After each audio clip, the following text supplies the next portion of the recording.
This adventure sees me heading out to Seattle for a quick 2-day trip. Knew I was going to be in a plane for a long hour, so I took a run before I left in the morning.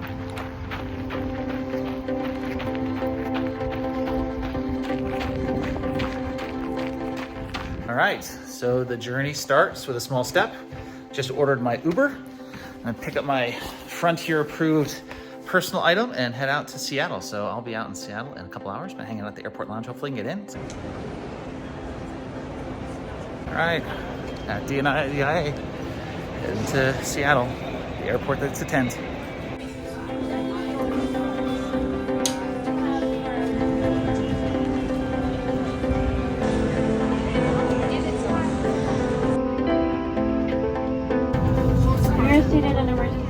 I don't often get the window seat, but that's one of the advantages of flying Frontier is you get whatever seat they give you.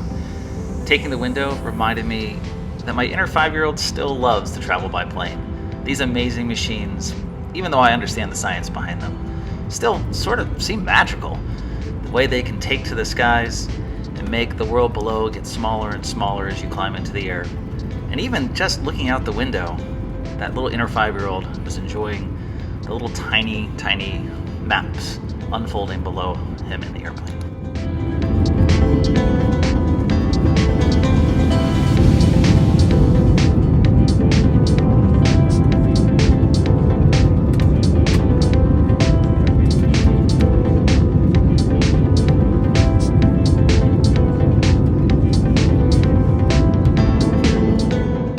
As the plane gets higher in the sky, we approach the Rocky Mountains and begin to climb. And of course, I help myself to a Colorado beverage and enjoy passing the time reading a good book on my Kindle.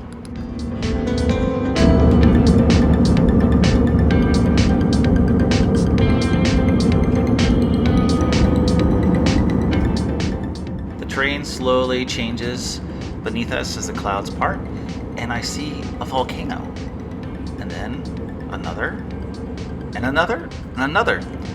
4 stratovolcanoes as we get closer to Seattle can be seen out of the windows of the plane, including Mount St. Helens.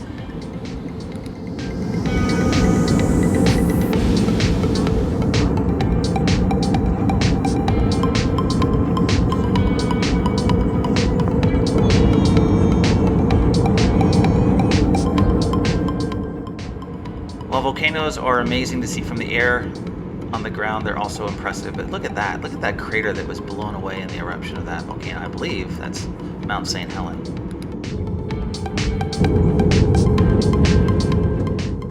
The view of the volcanoes means we're very close to Seattle, and we start our descent and land at the airport. Light rail, public transit. America doesn't always get public transit right, but the light rail in Seattle gets you quickly from the airport to downtown.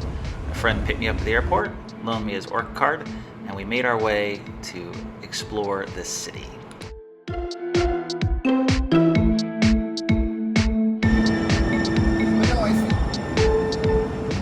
The sun started setting, creating this beautiful glow we can see from our hotel room, but that didn't stop us from going out and exploring the city more, and we headed to a local Taiwanese dumpling place, Din Tai Fung, to have some soup dumplings. And these are quite delicious and they're made on site. One of the best things about these soup dumplings are those paper thin wrappers.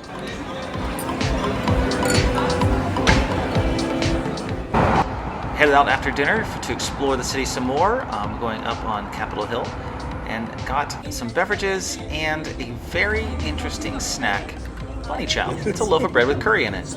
Next morning we got up and headed to the Pike's Place Market to check out the sights and to get some breakfast at a infamous biscuits location. But yes, that's biscuits and gravy with grits and a fried egg. So we put it around the market, not really buying anything, but just kind of checking out the vendors and the stands, getting a vibe for this rather touristy but still kind of fun location.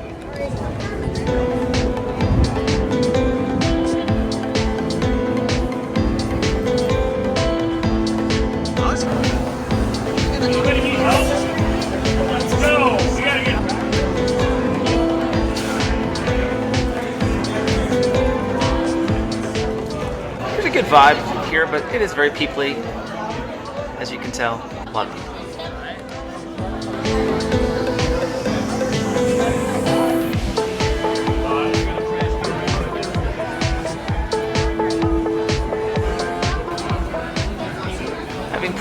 vegetables and meat stands and seafood stands, we decided to walk around the town. Here's the art museum. There's a cool moving sculpture outside it. Just kind of exploring the neighborhoods of Seattle, seeing what we could see. Some neighborhoods even have kind of an Upper East Side vibe to them with these cool multi-story brick buildings and tree-lined streets. This has kind of like an Upper East Side feel to it, but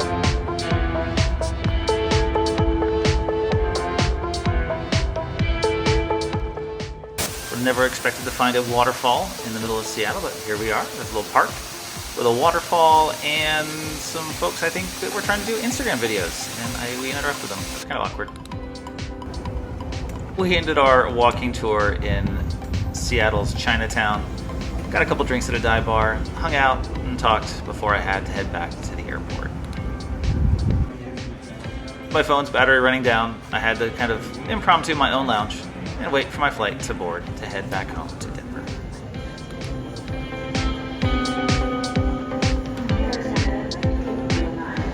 Something about walking down the jetway that lets you know that you're off to someplace new. In this case, I was on my way home, getting on a plane, and heading out. The sun was beginning to set, and as the plane took to the air, I was treated with quite a spectacular sunset over the Sound.